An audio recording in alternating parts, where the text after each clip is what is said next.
Okay, we are live. We are live, okay. So as Marjana said, my name is Stephen Davis. I have my own recruiting agency. I've been filling jobs directly from hiring managers for years, and more than 25 years. And they're in many different industries, from financial to recruiting and technology, marketing, media, advertising, pharmaceutical, life sciences, and biotech. Also do a lot of work with startups, and I do a lot of work with recent college graduates. My second job is I'm a career coach, as Marjana mentioned. As a consultant for JP Morgan, I started in their outplacement area, which means that when people are notified that their positions are eliminated, a lot of companies, including JP Morgan, provide them with free coaching services.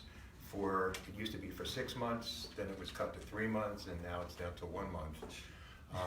But at least it's something, and I learned the hard way from having people walking into my office with all kinds of emotion written all over them, saying things like, I can't go home and tell my husband, or I can't go home and tell my wife because we have bills and kids in college. And I learned that how important emotions are when you're looking for a job. And after that, I started my own career coaching practice, which is really expanded globally now. I'm doing a lot of coaching in Asia Pacific, in Europe, and South America, and North America, and Brooklyn. No, I'm only kidding. And I'm a consultant for the Muse as a career coach as well. And the thoughts I'm going to share with you today are my opinions. Everyone has an opinion. My perspective is coming more from the hiring side because I live on the hiring side. Recruiters are evaluated based on the quality of resumes they send to hiring managers. And this goes for corporate as well. If a recruiter in HR at Goldman Sachs starts sending resumes that managers don't like, end of year reviews come around and that person is called in. If they don't improve, they're fired. The turnover rate is extremely high. So the more that you understand what happens on the hiring side, I believe the less time you'll spend spinning your wheels. So I just gave you my elevator pitch. We're going to talk about yours. So perception is reality. We only have one chance to make a first impression, as you all know. So looking for a job, please remember this, it isn't about you. It really is not about you. It's about convincing someone that you have the skills and the personality, and most importantly, the behavior to fit in with the company culture and the team. So a plan is really important, and I'm not sure if you've seen this, but I'm not big on quotations. Having a goal without a plan is just a dream or a wish. So I have learned to focus my time personally on the plan. My plan was to increase my business, and I'm starting to do that. And I think every one of you having a plan to get interviews, it's a good plan. So the topics we're going to cover: the resume, cover letter, LinkedIn, interviewing on the phone, which is usually the first screen, your elevator pitch, and what's involved in getting offers. So my goal, I have a goal for every one of you in this room. I want you to leave feeling like that. That's my goal. And this is how I'm going to get there. Talking about your career responsibilities, I want to ask your show of hands. Out of all those options, do you think the purpose of a resume is A, B, C, D, E, F, or G? Let's start with A, describing your career responsibilities. Hands? Thank you, sir. Have you filled your task in every job you've ever had, all your tasks? Thank you. Defining your career goals, telling people what you want in your resume. Thank you. Telling people what your objective is. Okay, really? Okay, thanks. Highlighting your skills. Big show of hands. Impressing people, showing them how well you write, your grammar, your punctuation, your adjectives. Okay, I've got a few. Anyone believe that none of those? You're all right. They're raising your hands right now. Correct. The resume has one purpose. You've got 8 to 12 seconds, give or take a second, before someone clicks off you and onto another one. It's the only purpose is to get someone to interview you. That's it. Yes, ma'am. Should a resume always be just one page? No. How many people think the resume should be one page? I'm leaving. The rule of thumb on the hiring side, from corporate anyway, and this applies to me as a recruiter as well, someone that's a recent college graduate with less than 5 years of full-time work experience should have a one-pager. The education should be on the top. The 5 years, give or take, should be below that. Someone with 5 to 7 or 5 to 8 years, page and a half. Someone with more than 8 years should be 2 pages, no more. Think about it. Well, we're going to get to it, but the most valuable real estate on a resume is about 50 to 60% of page 1. If you don't capture someone's attention and motivate them to keep reading, you lose them. Now, whatever you have on page 2 is going to be read if you get their attention on page 1. If you lose them on page 1, they're not even going to look at page 2.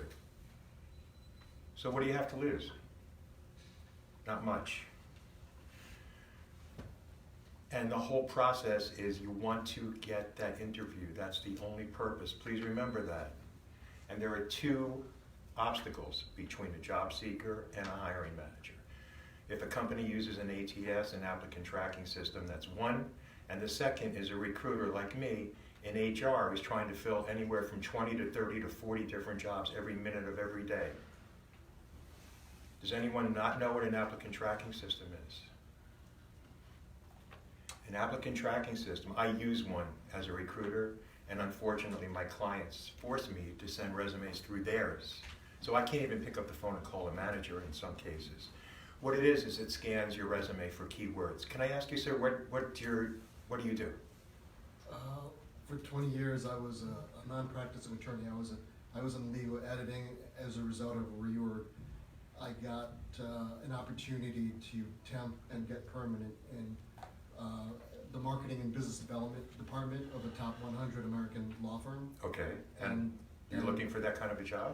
That's the problem is I don't think I was a really good fit as a legal editor, and I thought in marketing and business development, even though I'm not using my law degree, I'm in one of the top 100 law firms in this country. I'd be dealing with people, but at that level, clients don't want to deal with someone in marketing. They're dealing with a top partner in Microsoft, so I'm basically just updating bios. I feel like I have a choice. Do I want to change and start from the bottom, or continue with this field? Thank you. So I wanted to use that as a great example. Yeah. Thank you for sharing. If this gentleman is looking for a marketing and business development job and he applies through an applicant tracking system, the system is programmed with an algorithm by a recruiter to see how many times marketing and business development appear in his resume. And secondly, if it appears sufficiently enough to pass the scan, when the recruiter looks at it with their eyes, they're going to see immediately how recently you've used marketing and business development skills. If you haven't used it in 5 years, you're competing against people who are using it today and have been for the last few years. So thanks for sharing that. The challenge is to get through this scanning process within 10 or 12 seconds.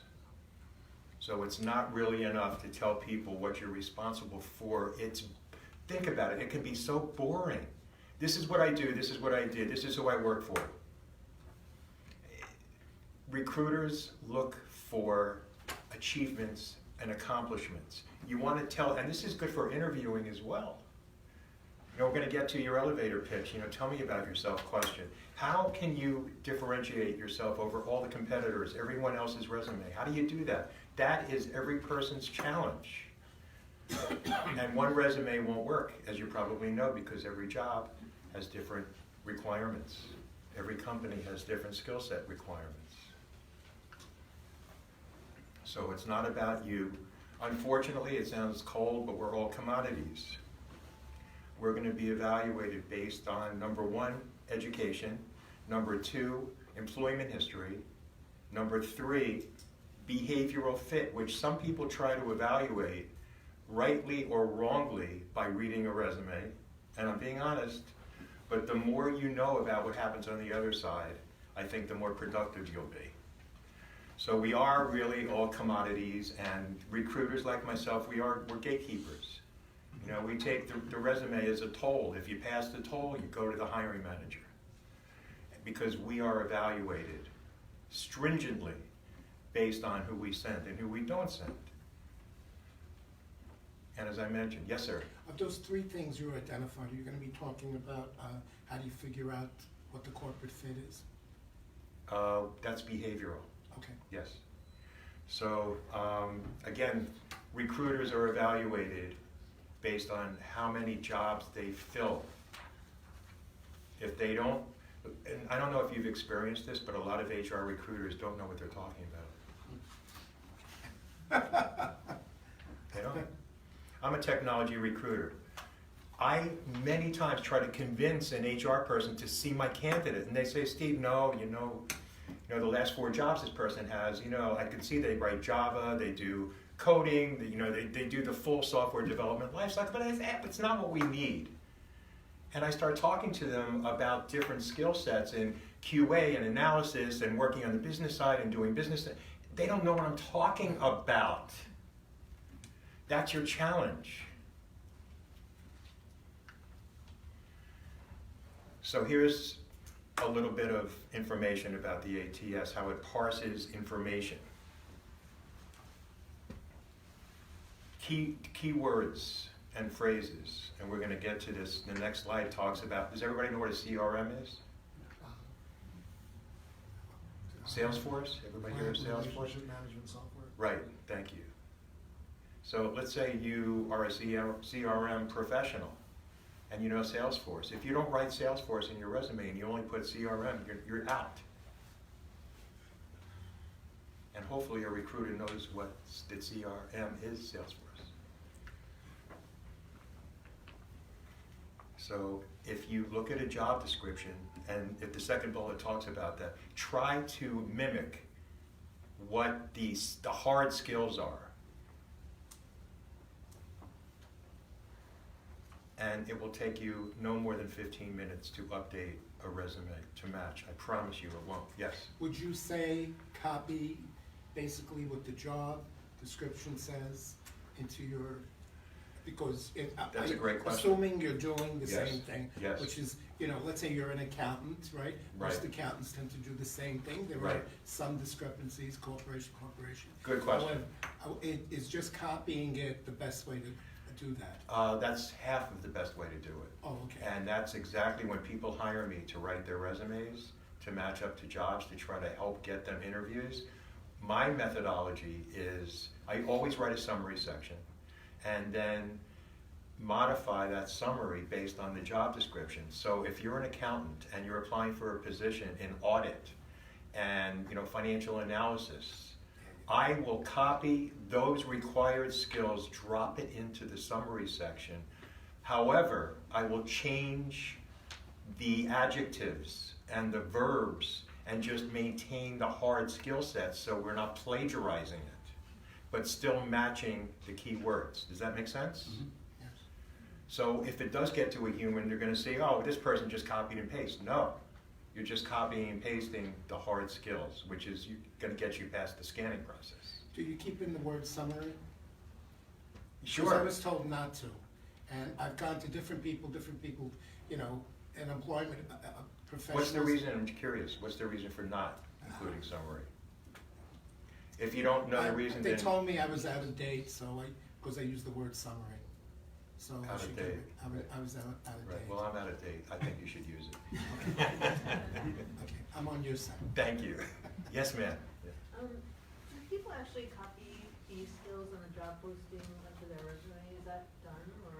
It is, it's so funny you should say that, because I've seen resumes, I'm sure Marjana has seen resumes, where people have a section called keywords.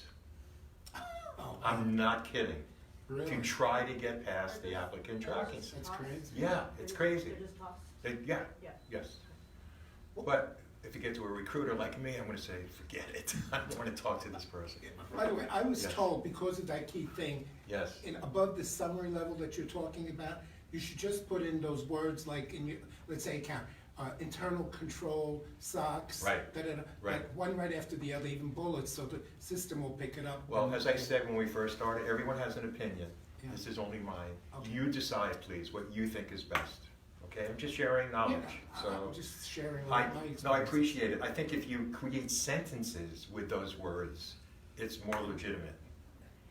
Sentences are not gonna upset Mr. ATS here, right? No, because it's scanning words. Okay. Okay. Don't talk about how well you get along with people in your resume. Please, you know, I'm a great team player. You know, I multitask. We're going to get onto that. The applicant tracking system and the recruiters aren't looking for those words. I promise you, they're not. Now, here's a great one. Do you think outside the box? This is one of the most overused phrases. Now, here's a box. I'm hoping you're outside this box. It's chocolate. Okay. Any last questions on the resume before we go to the cover letter? Yes. How sophisticated are the ATS systems? Like, will they match up? Like, will it automatically reject you if you say, like, okay, I organized, like, it wants something with project management and you did organization at a job like 5 years ago? Will it reject you on that? No. Mhm. No. Just please be aware, if you haven't done that in 5 years, and you last time you had accomplished that was 5 years ago, you're competing against people that are currently doing it. You'll make it through the scan, though. Okay. Yes. On these infamous words that it scans, okay? Yes. Does it scan verbs and nouns? Like, for instance, if you're talking about an area, let's say in accounting, let's say you're talking about financial reporting, right? So that's a phrase, right? Financial Right. reporting. So is SOX or Right, Toxic, developed right? financial reporting system, No, right? no. Will it read the word developed? It will read it, but it won't scan it. It won't scan. So it's just that kind of those two Key words and And they would phrases. tend to be like nouns, wouldn't you say? Precisely. Okay. Sir, Do ATS systems handle PDFs? that's another great question. Up until about a year ago, they didn't. Now more of them are. More of them are. Wow. I always recommend Word, though. Or I Yeah, do. Word for the resume or word for the cover letter? Word for the resume. But then it'll jump all over the place if you send it online. What do you mean? If you send a resume in Word, Right. it depends on the other person getting it. you know. That's right. When they print it out, it goes haywire. Right, and if you create it in a PDF, Mm-hmm. the scanning system may not scan the key words, and the human being may never see it. Wow. It's less likely. So it's better for the thing to be topsy-turvy, but it's, Yeah, if you want to create, I mean, if you want to preserve the integrity of the Word document, just save it, and you can protect it without anyone making changes on it. oh, Word will allow you to do that, Yeah, yeah, right? Yeah. yeah. So summarize who you are. What do you think? Cover letter, what's the purpose? Is it explaining who you are and why you want the job? Summarizing your life? Selling yourself? Telling your whole story that's in your resume? Getting the interview, or none of the above? Wrong. I'll go for none of the. Cover letter, what's the purpose of the cover letter? Make To read this the a resume. Thank you. Nailed it. To read the resume. So you want to communicate enthusiasm as much as possible and confidence that the person should read your resume. And don't write a book. Please don't write 5 paragraphs explaining why you know you're a good fit because you went to elementary school with the CEO. Yes. It's related to that, right? Yes. Because I tend to have a habit where on a cover letter, because I'm talking about the job, right?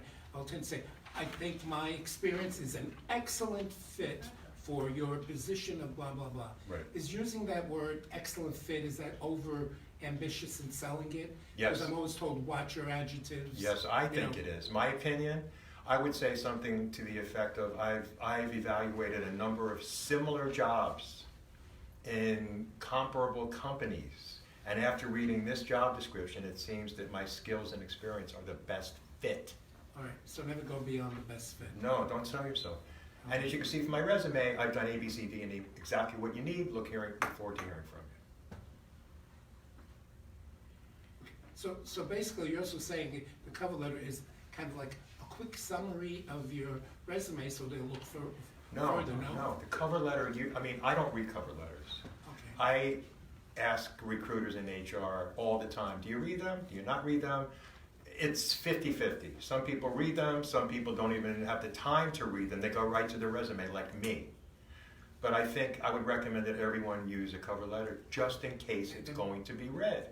And why not attach it to your resume? Yeah. Make it the first page. So it has to be read. Yes? Well, I usually just put very short opening paragraph in my cover letter saying it would be a distinct privilege to dedicate my editorial and publishing experience to your, whatever renowned, Right. publisher or whatever it is, or.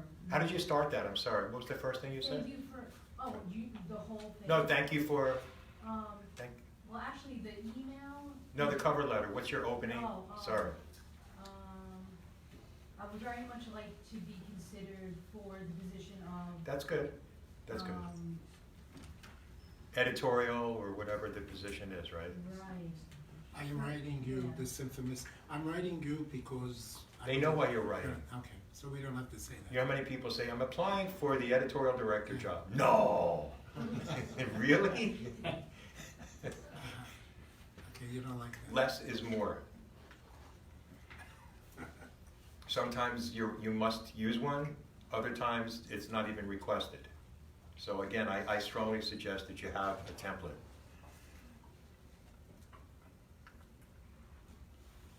That's one of my clients. Most cover letters are boring. People say, I'm applying for this job. Why take up space saying I'm applying for this job? Let me explain my entire life when I started college and then I moved to California. Then my in-laws moved to, I can't begin to tell you how much I see of this in cover letters. And then sentence after sentence and paragraph after paragraph. You don't even, it's not read. Like the gentleman said, you want the person to open your resume. Oh, so you do read cover letters? Well, unfortunately, yeah. I used to. I used to read more of them than I really rarely read them. This is something I found as a statistic. Most cover letters eliminate people. Because, you know how many times, I don't know if you include your skill sets as good communication skills. I've seen people on a resume talk about how good their communication skills and they have typos. I'm not kidding. Misusing verbs, tenses. And by the way, if you're currently working, please don't explain what you do in past tense, even if the project was completed in the past. Your current job really should be present tense. And another good reason to use a cover letter, if it's going to be read, is to show people that you know about their company, that you've researched what they do. If they just got a new round of funding, if they just were acquired, if they just hired someone in your area of expertise, talk about it. It shows you're just not sending your cover letter and a resume. But it's a great indication of how you present yourself and what your skill sets are and what your communication skills are. So the cover letter has 3 parts. And it really is brief, and I'm glad you said brief. It's got the opening, the middle, and the end. The header, the middle, and the footer. Well, my middle is somewhat lengthy, so, and I usually talk about my experience and matching it to the description, so that's really great, to include, I'm glad you and shared I try that. to include something. I think you should include something of your experience matching the job, but let the person be more curious to look at your resume. List 2 or 3 bullets that are requirements, and then say, if you look at my resume, there's more detail. Look forward to hearing from you. Try to push them to read your resume.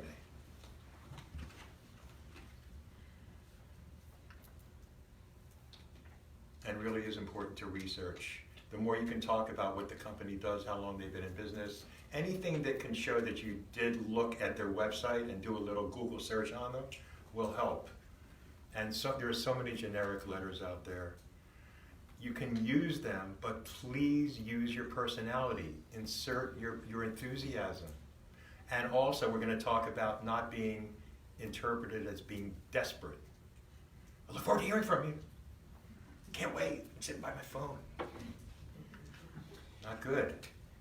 What if you say at your earliest convenience? Is that too aggressive? No. I would like to hear from you at your earliest. Would that compel you to call me? Yes and no. That's your answer. But I was trying to use the earliest because it's an adjective, right? It's They're an gonna, if adjective. they want to talk to you, they will talk to you, right? Yes, okay. It may not be their earliest convenience, but if they want you, they'll call you or email you, Yeah. right? I was trying to express, I guess. I understand. Please don't overthink it. Okay. It's basic stuff. Okay. Look at it from the other side. Read it as if someone else was reading what you're writing, and you'll know always. You'll know the right answer. You will.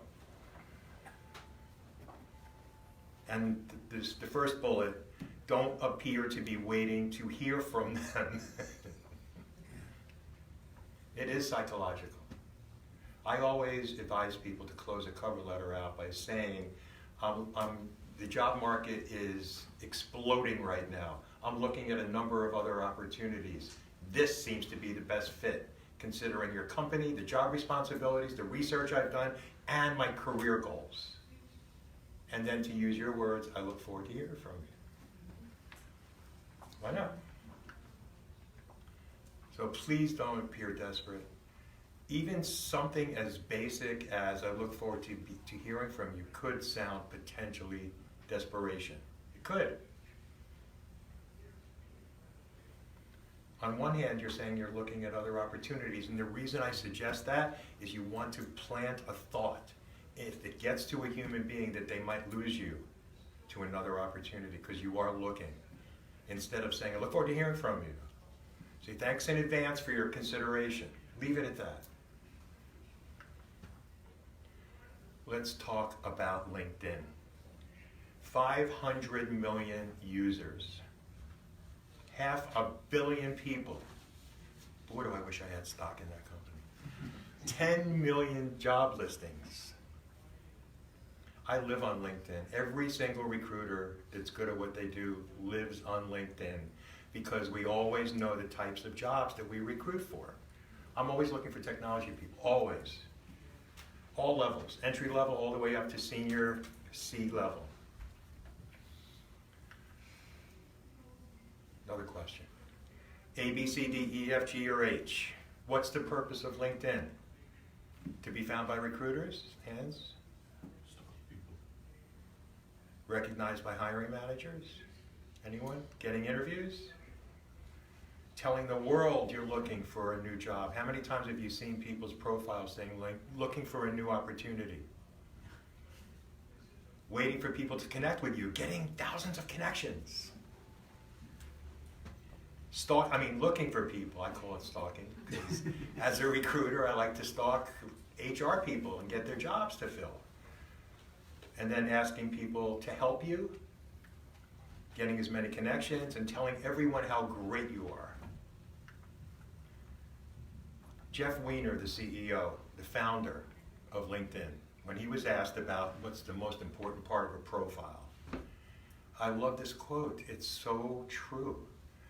Be yourself. Please don't put your resume on LinkedIn. The purpose, just to summarize, of the resume is to get interviews. The purpose of a cover letter is to have your resume read. The purpose of your LinkedIn profile is to compel a recruiter to ask you for your resume. If you give everything away, which most people do, I look at someone's entire employment history and I go, maybe I can find somebody better, and I'm off. Instead of focusing on your achievements and what you do really well, and just minimize your summary, but I might see a profile like that and say, oh, I wonder what else this person has done. Where else has he or she worked? How many people get emails from recruiters? Hi, I saw your profile on LinkedIn. Can you send me your resume? Please don't just send your resume. Say, I'd love to send you my resume. Can you send me the job description? So let's see if I got this right. So you're saying your LinkedIn, you know, they talk, one of the areas is, you know, employment history, and that's the way the system is set up, if Right. my memory serves me right. Correct. It sounds like a resume to me, because, you know, most resumes, you know, you wanna say what your title was, the Nope. company you worked at, Nope. and the dates. And No, what let me explain the difference, and I know why it sounds like a resume to you. When a recruiter does a keyword search for accounting and finance, say we're trying to fill an accounting position or an FP&A position, finance, planning, and accounting. That's the key search words that we use. When LinkedIn is used as a scanning device with those keywords, the only information that a recruiter sees is your photograph, your headline, and your headline should not be your last job title or your present job title, and where you live. That's all they see. Now, if they like what they see, they'll click on your profile and they'll read everything on there. So you should have the last 5 to 7 years of your resume on there, but please don't replicate every word that's on your Word doc or your PDF, whatever you're using. Try to get them interested and even creating confusion. I wonder if he or she can do this job. They say you can do it in the summary. The summary is critically important. And the more skills you can use in that summary section, talking about what kind of technology you use, are you Sarbanes-Oxley proficient? Use those keywords in your summary so someone immediately will see that, and then they'll ask you for your resume. So for instance, if you have great Microsoft Office skills, meaning Right. Excel, Word, and all that, Right. you guys should put that in the heading. Absolutely. No, not in the heading, in the summary. In the summary, In I the mean the summary. summary, I'm sorry. Right. It's okay. Yep. Okay, all right. The heading is one sentence tagline. What do you do well? You could be a director of accounting and finance. Don't use that in your headline. Say an accounting and finance professional. Thank you. I'm feeling better. Good. That's why we're here. So it's not, and Jeff Weiner, same thing. It's not about how complete it is. It's about how fresh it is and how compelling it is to read. And the last sentence, we do speed searches all the time. We look at thousands of profiles, thousands of resumes. We don't read them, we scan them. Yours needs to be a stop sign. Mine happens to be yield right of way. So please update your headline. Have a good photo. Don't have one with your sunglasses on at the beach holding a margarita. Yes. Question. Or a wedding gown. I've seen wedding gowns. Yes. Some of us are a little more senior, so if you put a picture on, they may in fact see your gray hair, or that you're, shall we say, slightly balding, or some What are crazy. you talking about? What? I'm just saying, you know. Do you have any old pictures? Yes, So I guess what? I could. Ages Should I of use old ages? ages You know of their ages. exists. You Come know their on. ages. They're all ages, you know. I'm sorry. That's okay, don't be sorry. I think you should just have a professional looking, business casual attire with gray hair, without gray hair, no hair, mohawk hair, just professional, clean. Jeff Bezos is bald and the CEO of Apple is gray. Thank you, thank you. Yeah, but they're not looking for jobs. They're doing the hiring. Exactly, they're doing the hiring. So if you're an HR professional, a headline needs to grab someone's attention. So a lot of people just say HR professional for Time Warner. Do you know about the alumni tool? Yeah. Yeah. Well, this is an underutilized, very successful opportunity to connect with people on LinkedIn. If you're a graduate of Hofstra or any school in the country or the world for that matter, you can find people that work at companies you want to work for that are alumni of your school. Finding something in common with a complete, total stranger gives you an edge that that stranger might even care about you to give you some time to talk to you. And people have used it on me, and I regret it. Because as soon as I accept their connections, they ask me to get them interviews at JP Morgan. Or they try to sell me their software. So, when you, oh, was that you? Yeah, no. I want to talk to you later. I've done that in my sales role, yeah. Okay, it happens. It So happens. did you get them jobs or interviews there? No. Oh, Uh, it's very pessimistic. realistic. If someone accepts your connection, don't hound them, please. I have found that a complete and total stranger usually wants to help someone, as long as that person doesn't want to sell them something, as long as that stranger on the hiring side isn't stressing out on his or her job, and as long as that person on the hiring side isn't having major personal home life problems. If it's a BAU, business as usual day, and they get an email or a connection request from this gentleman, and he says something like, hey, I noticed you went to the same college, I did as well. Would be great to connect, you have a great background. 1 out of 10 of those requests will be accepted. 1 out of 10. If you do it 20 times, you'll get 2, maybe 3. You just need 1. Now, what do you do when someone accepts you? Hi, can you help me? No. Can I send you my resume? No. You have to work it. It's a process, and we're going to talk about it. Phone interviews. The dreaded, well, there's good and bad. You can cheat. You can have your resume in front of you, which you can't do in person. You can have the job description in front of you, which you can't do in person. You can have the company website open. You can have the LinkedIn profile, the people you're talking to. You have all your notes. You can't do any of that in person. And one of my biggest clients is Bloomberg. They will not see anyone unless they pass online tests. And they're grueling. Some of the most talented developers that I know and I test flunk. However, personality is something that is evaluated. You have a great chance to impress the recruiter who's trying to screen people out with your personality and your enthusiasm. And interviewing, there's an art to it.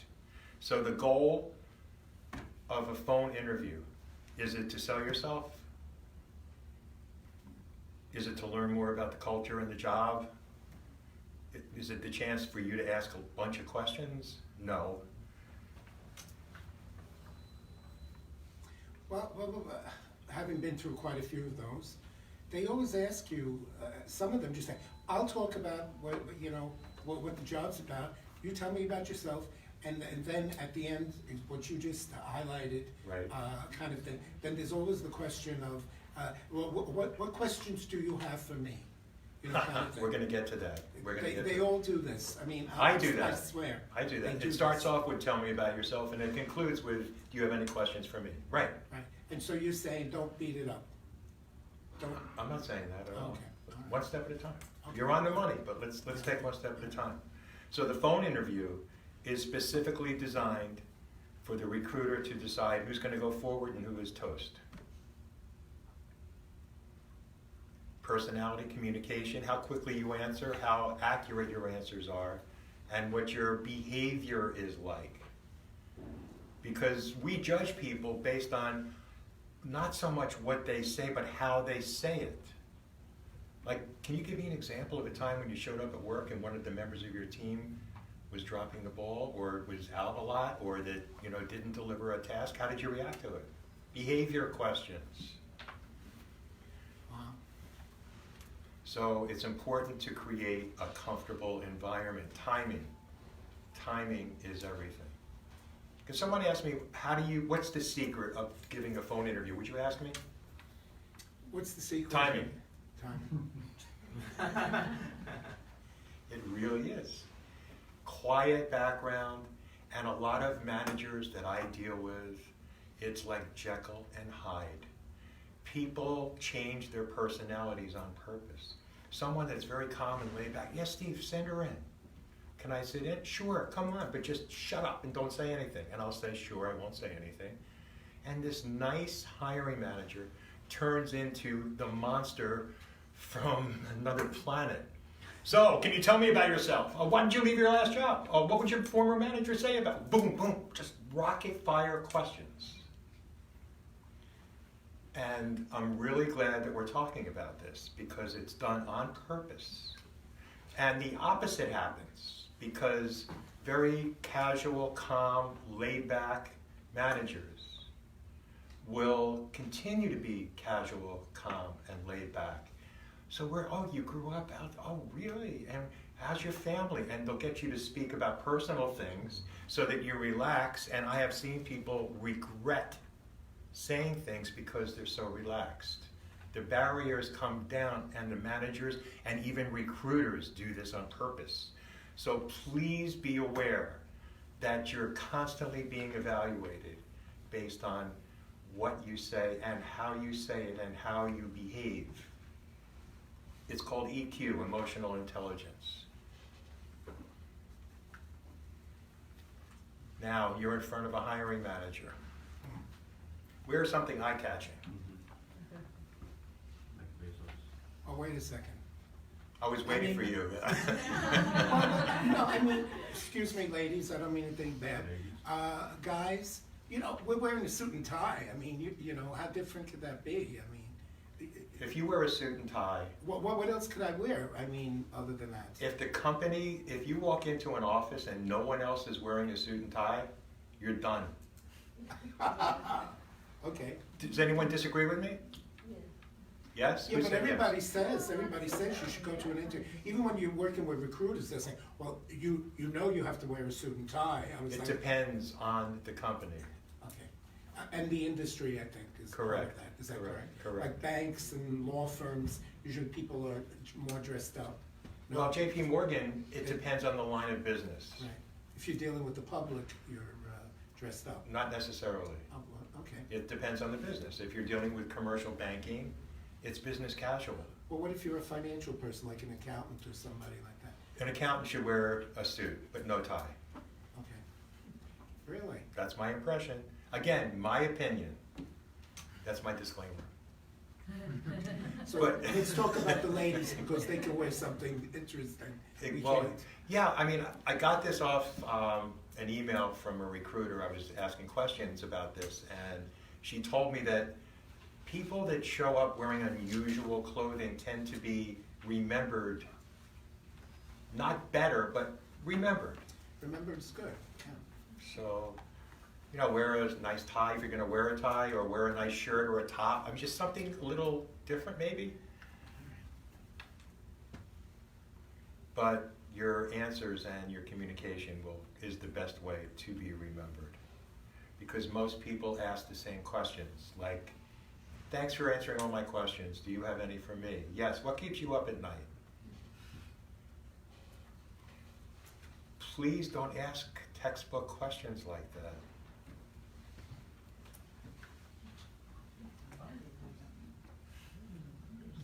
Elevator pitch. Let's talk about it. There you go. And that's a fact. Most decisions are made within the first 30 seconds.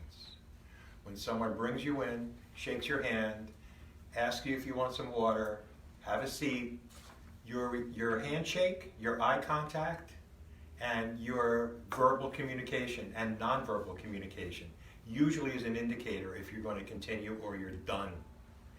And I can't tell you how many people, as a recruiter, call me. I always say, please call me after the interview and let me know how it goes. And most people say, oh, it went great. And why? Why do you think so? That's really good news. Well, I was there for an hour and a half. The manager introduced me to the whole team, showed me my office, showed me my cubicle, showed me the cafeteria, introduced me to an hour and a half. He asked me when I could start. And then I called the manager. Nope, not a good match. More times than not, it's this. And that's not on a resume. The most valuable thing every one of you has is what's between your two ears. It's how you think of yourself and how you communicate that. So I think just my suggestion is to write down your elevator pitch. And one thing that I've learned is that interviewing is storytelling. And it's based on behavior, and you're defending your resume and confirming that you have the skills that the job needs. And please, if you don't remember anything from this, please remember that you're telling stories. Anytime anyone asks you a question, whether it's a phone screen or an in-person interview, the answers should be less information. It's not Q&A. You're not sitting under a light with a police detective saying, "Where were you?" You have a right to lead the conversation. And by doing this, thinking that every story has 3 components, this is a framework of being a good storyteller, whether you're a writer or you're going on an interview, a beginning, a middle, and an end. The 2 most important parts are the beginning and the end. Does anyone have a resume? Can I see it? I want to give you my elevator pitch, your elevator pitch. And I'm going to tell you a story, okay? Don't make a face. Can you start on Monday? Cybersecurity. Wow. Wow. That's what you do? I publish blogs that are cybersecurity. Oh, no. Okay. Oh, you got something. So you publish, basically before I start, what you do is you publish blogs? You mean when I was, the last 2 years when I've been in marketing and business development? Marketing specialist, Yes. litigation, business development. Yeah, so a litigator writes a blog post, and then I go on WordPress and publish Okay, it. gotcha. And what kind of work are you looking for? You know, I think I want to deal with people. So I was telling the marketing and business development recruiters, I went to them and they said, "What do you like about your job?" And I struggled to answer, and I said, "I want a job where I'm dealing with people using communication skills that I didn't use for 20 years as a legal editor." And maybe I'm going to be stuck in marketing and business because that's the last 2 years of experience. Well, can I be brutally honest with Yeah. you? When you say you want a job dealing with people, you're not telling me what you want to do. Oh, Having a job dealing with people, you could be a customer service rep. You could be a salesperson. maybe I don't know, selling. Yeah, maybe selling. Maybe Selling what? Technology? technology. Yeah, just Okay. coconut water. I have no idea. Yeah, just First of all, I think you need to know. You Yeah. need to have an idea. right. Selling cybersecurity, selling, your company's, Yeah. cybersecurity. Cybersecurity. Well, I'm not going to give you the ending because I don't think you understand yet. I think if you think about it, you will. But I would start by saying, thanks for asking. I really am very fortunate. I received a bachelor's and a Juris Doctor from Brooklyn Law School. I had an intention of building a career in law and technology, and ended up learning about cybersecurity and accomplishing a lot of accomplishments, very difficult accomplishments. And I'm looking right now for an opportunity where I could use my people skills combined with my technology experience to land a job just like this, working with the public, so I can join your team, roll up my sleeves, and really make a difference. That's why I'm so glad to be here today. Did I rattle off your background? Beginning, middle, and an end. Sure. The whole idea, somebody could be looking right at you, and you think that they're hearing you, but are they listening? That's why being engaging is so important. And most people talk too much in the middle. When I interview people, that's the biggest mistake. Ask yourself, why should anyone care? When you're writing your cover letter, why should anyone care about what I'm reading, what I'm writing, what I'm saying? And most people do come off as being all about them. It's not about you. It's convincing the hiring side that you have the skills and this to fit in the team. Because remember, recruiters and managers know the culture. You don't. The hiring manager knows every person on the team, and they're listening to you and watching your behavior, and they're trying to understand if you would fit on the team, if the team would get along with you, and if you would be happy. And a large part of this equation is something I don't think many people realize. Whomever extends an offer to a new hire, when that selection process is done and the person starts work, everyone is on a 90-day trial. Every single person is on a 3-month trial. And if you come from a recruiting agency, the recruiting agency doesn't get paid anything until you've been on the job for 91 days. If you leave for any reason, whether you quit or the manager doesn't feel you're a fit, the manager gets called into their manager's office. Why did you hire this person? That's what's happening on the hiring side. And part of what a candidate's mission is to instill confidence that you're the right fit. And we're going to talk about, do you have any questions for me? Which solidifies the fact that you are the right fit. Flexibility, like what are you looking for? What are you looking for salary-wise? You know, right now it's against the law in New York for people to ask you, right? Has anyone been asked about salary? How do you typically, if I'm a recruiter, I say, hey, you've got a great background, what are your salary requirements? Get asked it all the time. What do you say? I'm flexible. Not good. Okay. But I also say, I'm more interested in the position. That's excellent. That's I'm excellent. flexible, but I'm more interested in the position, and I'm Okay. sure it'll be commensurate with the responsibilities. Okay, that's better than most. I commend you for that. However, I urge every one of you to go on Glassdoor, type in your job title, look for salaries based on the years of experience. Know what you're worth. So when someone asks you, what are your salary requirements, you can say that for someone with my skills, knowledge, and achievements and my years of experience in this industry, I'm looking at opportunities between X and Y. However, I'm flexible. The job is more important than the salary. That's the best way to answer it, and you got a large part of that right. Should you also ask what is the company's budget? I hate that question. Please don't answer a question with a question. It's so discouraging on the hiring side. So how do you get around not having to reveal your number when? Oh, you're revealing your number. I would suggest that you volunteer what your last salary was. I was earning X amount of dollars. I did some research. My fair market value is in this range. Does that fit in your budget? Ask it that way. So you're saying volunteer it? I Less would. salary. I would. Why not? It's transparency.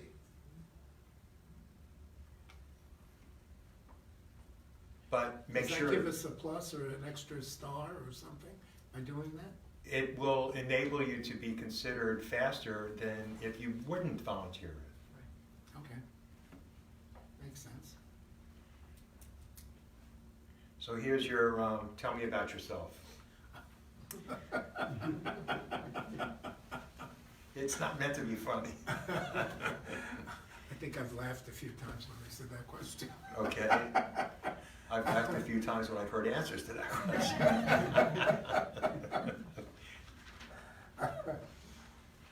The last sentence in the third bullet, try to specifically relate your experience. The key word is specifically to the job duties. You've done what they need.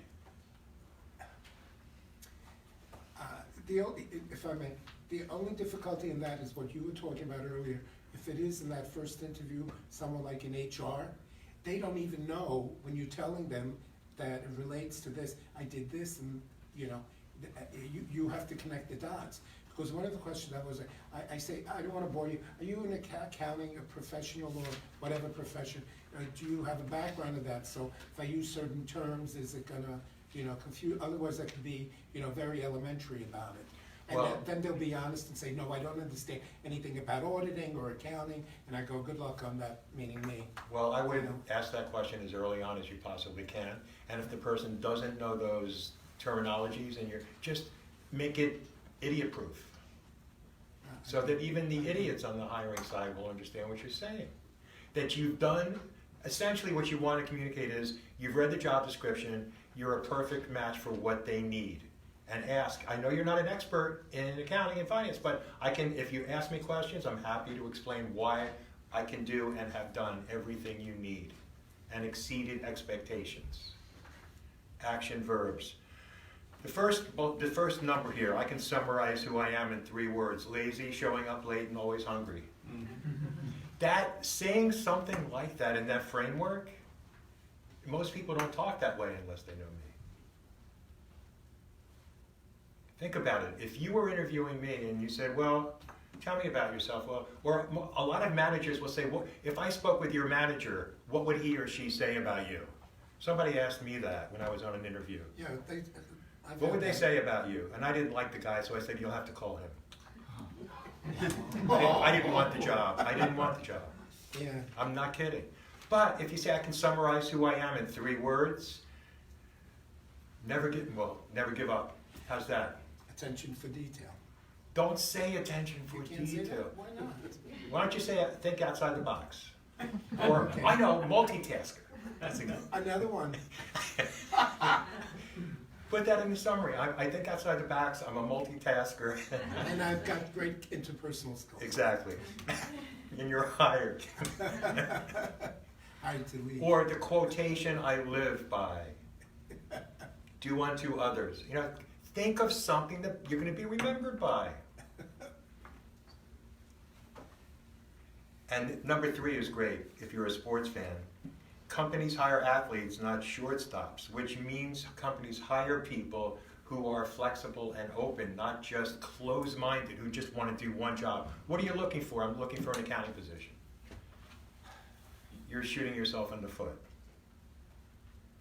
Isn't that really a function of who you're talking to, what company, what industry? For instance, think of banks that have multiple, God knows, huge departments of people doing whatever they're doing, okay? Versus, say, a smaller firm where you might be doing this today, but you might be able to grow into a different position. Of course. Because that side of the business or Of that course. part of the operation has expanded. But you know the answer to that already. You know that larger companies are all siloed, Yeah, and it's smaller very companies, you do more. You know that, Yes, that's right? right. You're right.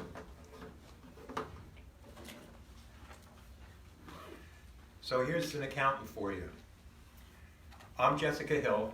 I'm an accountant with 10 years experience in the insurance industry, and I'm looking for a job in Dallas. Put me to sleep, Jessica. Yeah. It's hard. It's not you. You want to tailor it to them. As opposed to saying, if you're in HR, I'm an HR professional with 10 years experience working for consumer products companies. I have a strong track record helping identify and recruit top-level talent into management. That took less than 10 seconds. Action verbs. Why you're so good at what you do. Not where you want to work. Not your job title. That should be in your LinkedIn summary.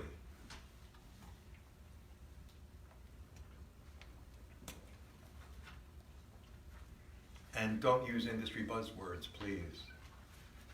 Because you know recruiters, they're reading Barney all day.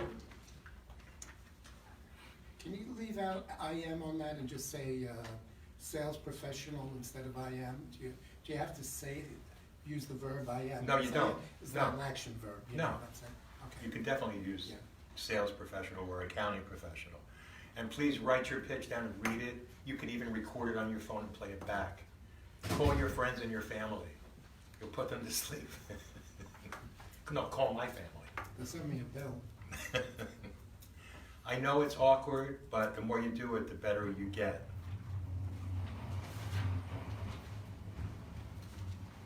Confidence is important. You know, why do you think you'd be a good fit? We're interviewing a lot of people. If your answer is, well, I really need a job, like someone said to me. I'm not kidding.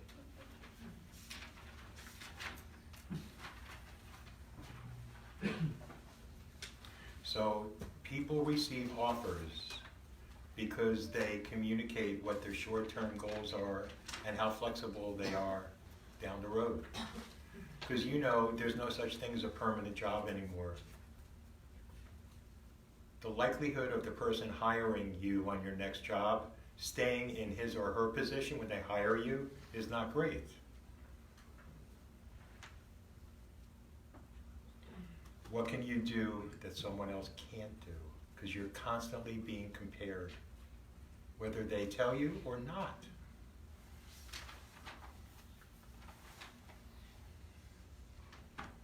All these questions, you're going to be evaluated on them, even if you're not asked about how you work under pressure. Because every one of you is going to say, fine. Where do you want to be in 5 years? I hate that question. I don't know what I'm doing tomorrow. I don't have a crystal ball. Right. But you have to say the right thing. How would you answer? What would I say? What I recommend saying is, if I'm fortunate enough to land a job like this, hopefully in your company, where I would want to be in 5 years is learning every day, every week, every year, and wherever you need me to be, that's where I want to be in 5 years. It's a crock, but it sounds good. And it works. Hope they don't laugh. Well, if they laugh, you can say I was just kidding. Thought it'd make your day better. Right. So people aren't judged on how well they do their jobs. They're judged on how well they describe how they do their jobs. Because everyone can say, this is what I do. Why are you the best choice? Even on phone interviews, that's what people want to know. Are you the best choice? Are you the best choice? Why? Why should this person continue in the process? Well, bring him or her in for a face-to-face. Why? Enthusiasm, excitement, and pride cannot be communicated electronically. Right, Mr. Cybersecurity? Can't be, but it can over the phone and in person. When someone says, No emojis. no emojis, when someone invites you in and says, hi, can I get you some water? Have a seat. Thank you very much. I was really looking forward to seeing you today. It's a little thing. Should you say yes to that? I always say no. Water or coffee? Or It doesn't matter. Doesn't matter? No, ask for a Danish and lunch. Well, if you don't get the job, it doesn't matter. If you don't get the job, say the Danish was horrible. Can you get better coffee? I mean, this is it's like mud. You're being evaluated based on your value. You're a commodity. So let's talk about questions because we're almost out of time. Thank you for answering all of our questions. Do you have any? Can I ask you, sir, what are some of yours? Well, the one I always ask is, in terms of that department that I would be working in, if I'm fortunate enough, as you just said, I usually ask is, what's the mobility out of that department? Are people promoted to other departments? His reaction, growth priceless. areas. Nope. Growth areas. Please don't ever ask that question, ever. I don't care who you're talking to. If it's a receptionist, don't ask that question. Please. Well, the reason why I'm saying that is, no, listen. I'll do what you say. I'm not Okay. saying no. No, I'm not telling you what to do. I've been told to ask. So, Who's telling you this? Somebody from... If you go online, the 10 best questions to ask in an interview, that is one of them, I swear. No, it's not. What did he say? I didn't hear. Mobility. So he's saying no, okay. Well, anyway. but I'm Please just don't saying- believe everything you read. Okay. Please. I try not to, that's You why. know, fake news. I mean, don't believe everything Don't you read. go there. I'm not going there. Don't go there. And also, even I'm speaking, don't believe everything you hear. Because I'm just sharing my opinion. But let me explain why I'm recommending that you don't ask that question. because it can be easily misinterpreted. Like, if I hire this gentleman, He's looking to jump. he's gonna be knocking on my door in 6 months wanting a promotion. Maybe he's gonna take my job. Yes, ma'am. It's a good question if they say, do you have any questions for us? What is a typical day in your life? Everyone asks that. Again, what's the purpose of asking the questions? Show that you're going to get the job. Close. Interesting. Please don't think about asking questions because you want answers. You're asking questions because you're being interviewed and you want to increase your candidacy over everyone else. So when you ask, what's a typical day like? I would ask a question like, what's a non-typical day like? People don't ask that. You're going to be remembered. I will take that one step further. Whomever is fortunate enough to get this great position, when they start working, are there any red flags, any missed deadlines, any accounting procedures that are falling behind, any unhappy clients, any red flags that this person's going to have to jump right into and address in the first couple of weeks? You're showing them you're already thinking that you have the job. And I'm going to give you the best answer I've ever heard to that question, and I can't take credit for it. I won't tell anyone. Don't tell anyone. I won't tell I'm anyone. not recording of He's mobile. You won't tell anyone. it. Is it coming up? Okay. Thought-provoking questions. I was recruiting for a position at a global bank, and it was a data quality analyst position. And I found a woman who worked at a very large company, not in finance. And I sent her resume, and I had to convince the manager to see her. And he allowed me to sit in during the interview. And she was very mild, low level, not bragging, just regular answers. They weren't yes and no, but just very, very casual, direct. And he was listening. And she was answering in a very positive way. And she was doing well. And then the last question he said was, thanks for answering all my questions. Do you have any? And she said, I only have one. And he looked at me because we were a little friendly, and he gave me the eye roll. And she said, the person that you end up extending this offer to within the first 90 days, can I ask you, sir, how will you know you hired the right person? What metrics will you be looking at in this person's performance that will ensure you that you did make the best choice? Can you tell me that, please? And he looked at me and I looked at him, and he answered the question. He said, would you please wait outside? I want to speak with Steve. The door closed and he says, I'm offering her the job now. Now. And I said, well, you have to come up in salary. But those kinds of questions. Be different. Don't ask what the typical day is like, please. Don't ask what's the advancement policy like. But her question to him was, in a way, saying, how will you be judging me? Correct. If you were a hiring manager and you were interviewing someone and you knew that your reputation was on the line if the person you hired didn't work out, and this person's asking you how he or she is going to be evaluated at the performance reviews at the end of the year, wouldn't that impress you? No. No. Yes, ma'am. Well, often in the job posting, there is actually an indication of what, the answer is, like saying keeping to schedules.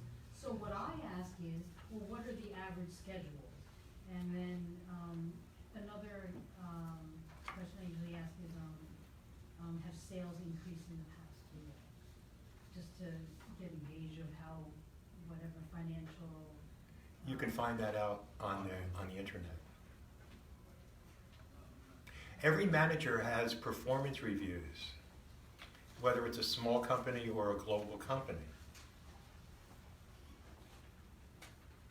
And that's the time of year when the person is, JP Morgan uses the same system that a lot of companies use. It's either meets expectations, exceeds expectations, and the higher end on both.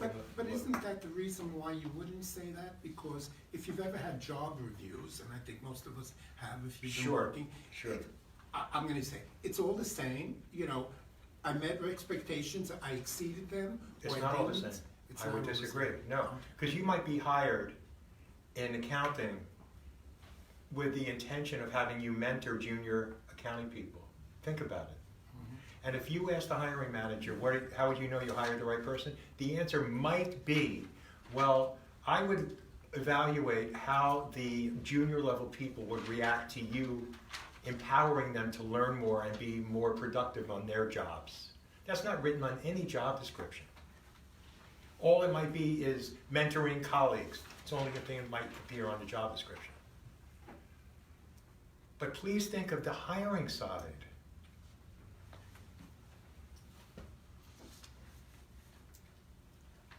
And these questions, when you say goodbye, that's how you're remembered, mostly. By how you answer and what questions you ask.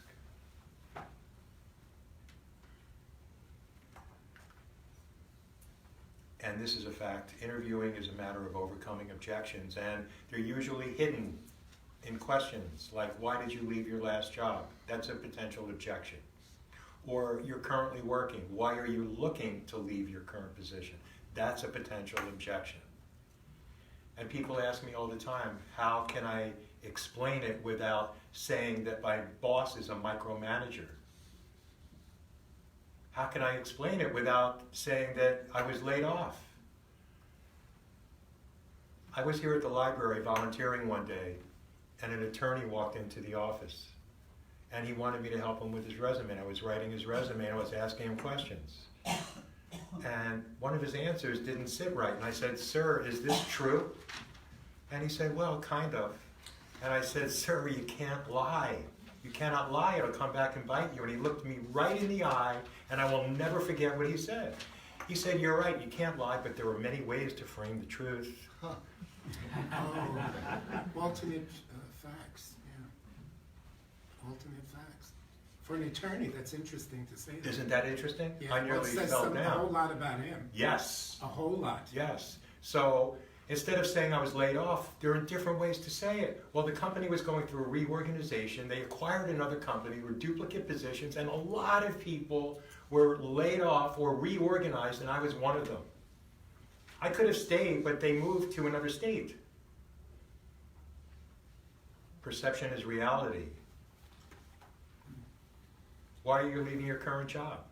Even if it's negative and the company is not doing well financially, or you don't get along with your manager, you can say, if this is true, I've reached a plateau, I'm not learning anything anymore. I'm doing the same thing. I've tried to be more mobile. There's no room for growth. To learn, not from promotional growth, but to learn, personal growth. That's a yes to say what you just said, is that correct? I think so. Does anyone disagree with that? No, that's something I would say, but I didn't know if it was kosher to say that. Sure, you just know. don't use my Like name. I'm not learning anything. You know, I've done it, I've been here 4 years, I've done it Please all. don't say I'm not learning anything. All right. You know. If I'm not learning, I'm not happy. Say it that way, Okay. okay? I need to learn new things to stay happy. Yes. Is that, Yes, that's better. because I know, you know, whatever. Yeah, I've reached a plateau. Read that. So we talked about salary. Any questions on salary? You should know how much you're worth, Yes. basically. And it's one of the first questions that recruiters ask. And if you don't fit in the salary, then you're not going anywhere. Well, Yes? I always say, I would leave that up to you, I would look to you for that offer. Please don't say that. If someone asks you a question, please answer the question. As this gentleman said, give them a number, a range, and you're flexible. The job is more important than the salary. If you say I'm looking for X amount of dollars, you're inflexible. Yeah, that's why I say it's negotiable, and I would look to you for that offer. Well, you have to give them some kind of a number. Because You mean- otherwise, they can't qualify you, you understand? I'm sorry, you mean the headhunter, or Yes. the HR department? Yes. The headhunter? Yes, Right. either or. Oh, really? Okay. Yes, they're gonna ask you that, the HR department or the recruiter, yeah.